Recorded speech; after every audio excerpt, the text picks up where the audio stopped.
Welcome back to the kitchen. It is Paula's Kitchen, Season 2, Episode 5. This one is really kind of fun for me because it's a mashup of two of my very favorite things, cooking and reading. This is our by request series, and we've had several of you ask for enchiladas, but I didn't really get a specific recipe. So, cook's choice. My very favorite author, contemporary author, is Diana Gabaldon and the Outlander series. Massive fan ever since they came out. It's about Clan McKenzie and all kinds of really cool stuff. So what happened was about 5 years ago, a cookbook came out of the Outlander series, all kinds of wonderful recipes that were inspired by or in the books. And Diana contributed her cheese enchilada recipe to the cookbook. So we are making Diana Gabaldon's cheese enchiladas today. Let's look at our ingredients. I had to go in the Mexican aisle here at our local grocery store, and luckily, because we live in the desert Southwest, that's pretty extensive. We are going to use a tomato sauce that has red chilies already in it called El Pato. We're going to use corn tortillas, a number of cheddar cheeses, sharp and mild, and we've also got some Monterey Jack mix that we're going to sprinkle on top.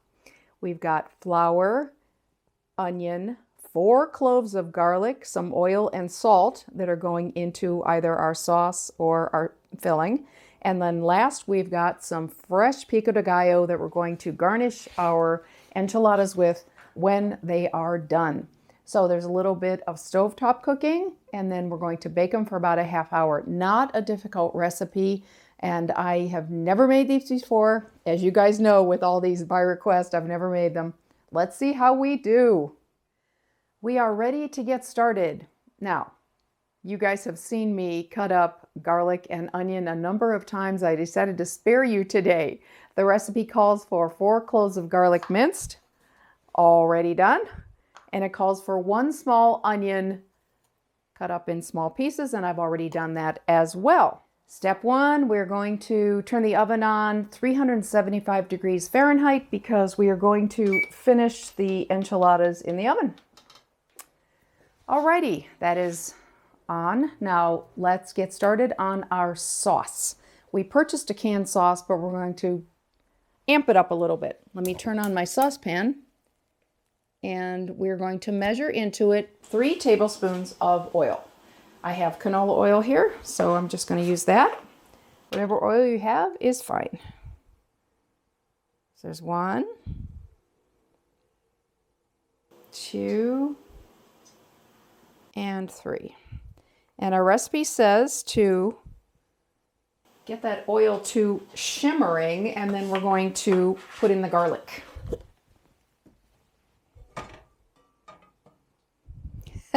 Shimmering is one of those descriptions that is hard exactly to enumerate, but I'll just stir it around and I seem to detect a bit of a shimmer. I had warmed this pan up a little bit earlier, so let's drop our garlic in. 4 cloves of garlic minced.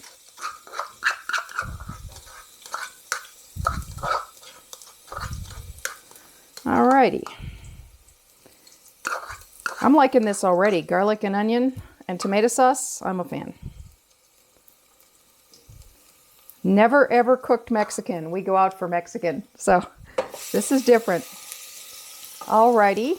So add garlic, stirring constantly until just golden, 1 to 2 minutes. So I'm not going to walk away from this because I have a feeling it's not going to take long, and we're already starting to see it brown just a little bit. Keep an eye on my stove clock here. Then the next step, once that's brown, we're going to sprinkle in 3 tablespoons of flour. So those of you that do a lot of cooking, you know how to make a roux. You basically use the same amount of fat as you do of flour, and that makes a roux, and that's kind of what we're doing here.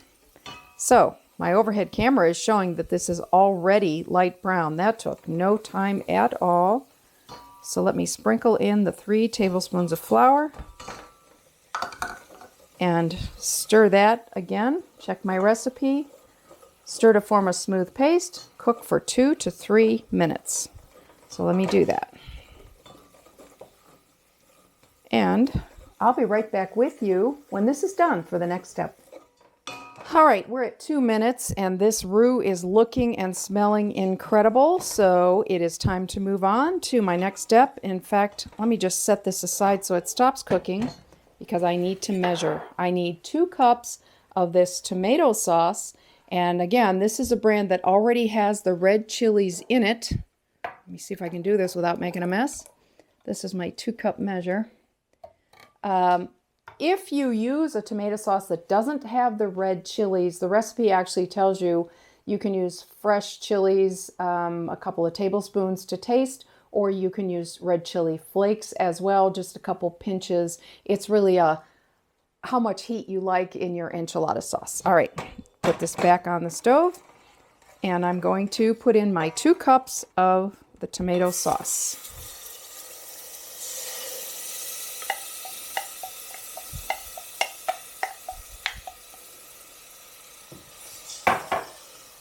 Stir quickly to avoid lumps. Then I need to add 2 cups of water. So,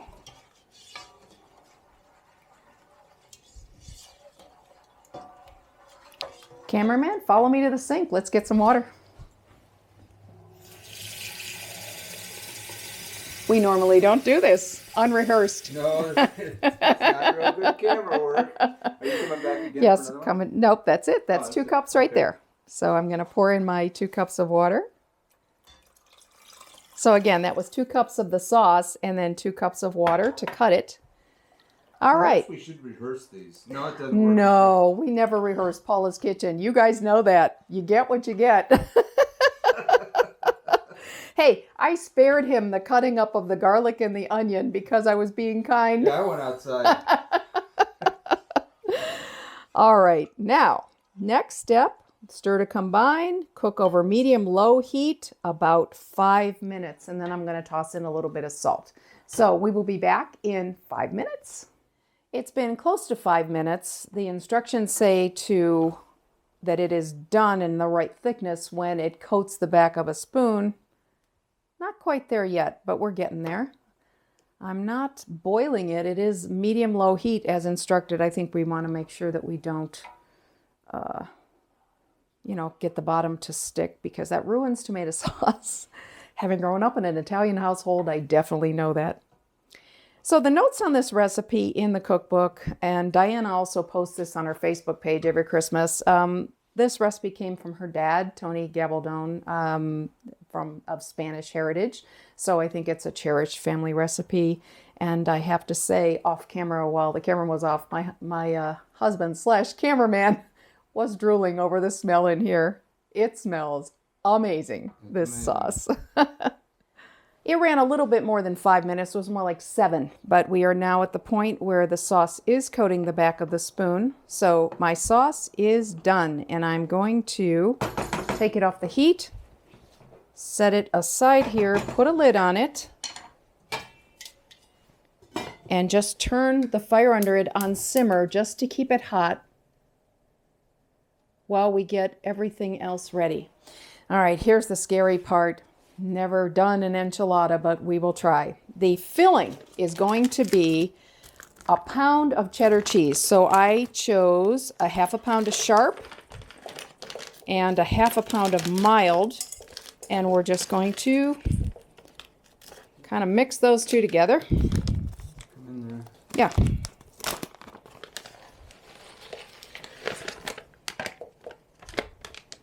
Alrighty, get rid of those guys. Let me just stir this up a little bit so I mix the two together because you can't really tell what's what. But we are big cheddar fans, Dale and I. Are we not? Yeah. We love them on a Ritz cracker. I don't have an overhead camera for this. We don't. It's on the stove, so yeah. We will though soon. All right, that's that. Now, the other part of the filling is going to be the onion. Hey, I forgot something. It's never too late though. Let me just pull this forward.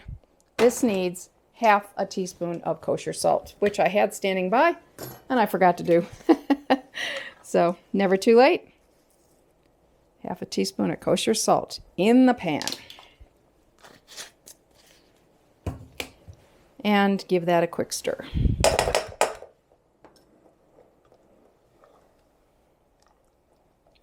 Alrighty, I'll put that back on the back burner for the simmer. And we are going to pull forward our pan for the tortillas. So stay tuned. That's my next step. I actually had to move some of my doodads off the workspace because we're going to need every square inch in the assembly of the enchiladas. I've got a 13x9 glass baking pan, and I need to coat the bottom of it with a little bit of my sauce. Really? Yes. So that's kind of the bottom layer. And I need to make sure this is on real low heat here. So let me just do a little bit of that. Wow, this smells so incredible. The woman who wrote the cookbook, Teresa Carl Sanders, warns you to do as much as you can ahead of time because your whole entire kitchen is going to be covered with sauce. That is why I wore a black apron today. It was delivered. I know I'm going to need it. All right. Now, this is the scary part that I've never done. We have to put a 1/2 inch of oil in a small frying pan. 1/2 inch is a bunch. Again, till it shimmers. And I have to pick up a fresh corn tortilla with tongs, drop it in for a couple, 3 seconds till it sizzles. That's not hot enough. I know, I'm not ready. Oh, I'm okay. explaining. I'm sorry. The cameraman We had an oil problem one other time. The cameraman is stuck on oil. He's annoying. We lost our light. We did. It's okay. All right, so I'm going to look for a shimmer here on the oil. This goes in the oil for 2 or 3 seconds. I drain it for a moment, and then it goes in the sauce. Drop it in the oil till it sizzles for just a second or two. Drain it. Then drop it in the sauce real quick to coat it. Then put it on a dinner plate and let's do the filling. So let me set that oil aside for a moment. The filling is very simple. It's our 2 cheeses that we mixed together earlier. And you're looking for something that's about 2 fingers wide or thereabouts. And then you also put in a little bit of the onion. Roll it. And we're going to put it seam side down in our baking dish. Wow, I actually accomplished that. That's it, huh? That's it. So I need to do that a dozen more times. Let me get this back sizzling. We'll film a couple of them. We'll film a couple of them Yeah. because it's a new process for me, definitely. So let's get this back to a sizzle again. All right, it's making good noises. Nope, I should have left it on the heat. It's spitting. Drain it real quick. In the sauce and back out. And let's fill it. Some cheese. Some onion. And let's roll it. Now, I'm sure ladies that do this all the time, they're super fast and efficient at this. I am somewhat less fast and efficient, and I'm sure some of you who asked for it are going to say, oh, Paula, you should have done X, Y, or Z, and I welcome the advice. All right, number 3, going in the sauce and going on the plate. Beautiful. Cheese. A little bit more. And onion. All right. These are going to be really good. Now, you can make these with meat too, right?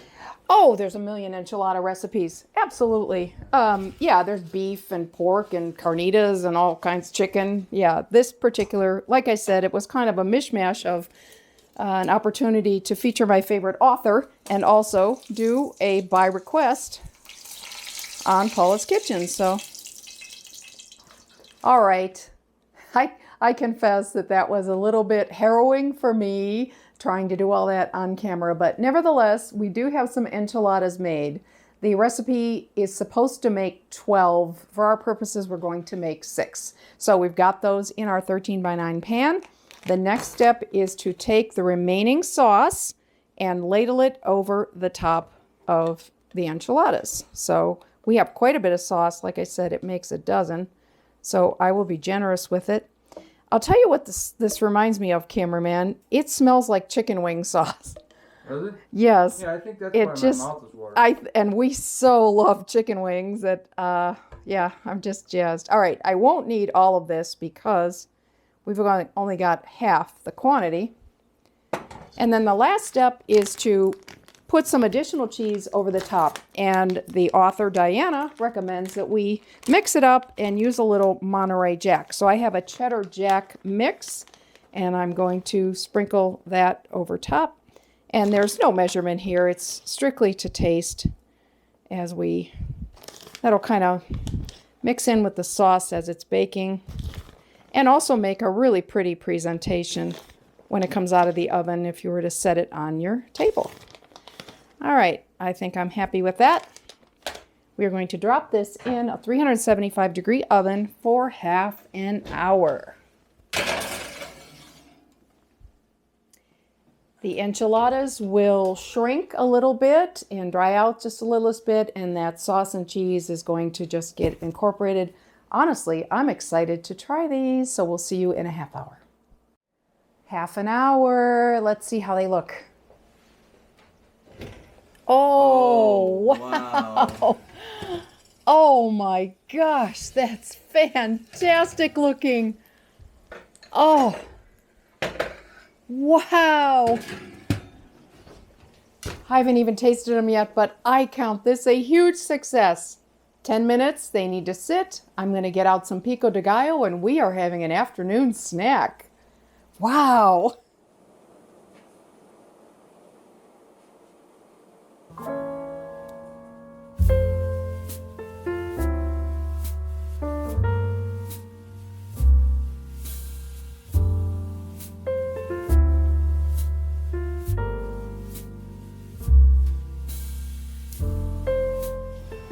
So, what do you think?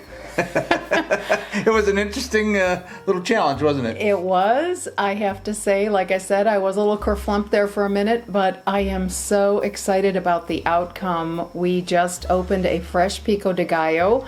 I am going to sprinkle some of that on top of my gorgeous looking enchilada.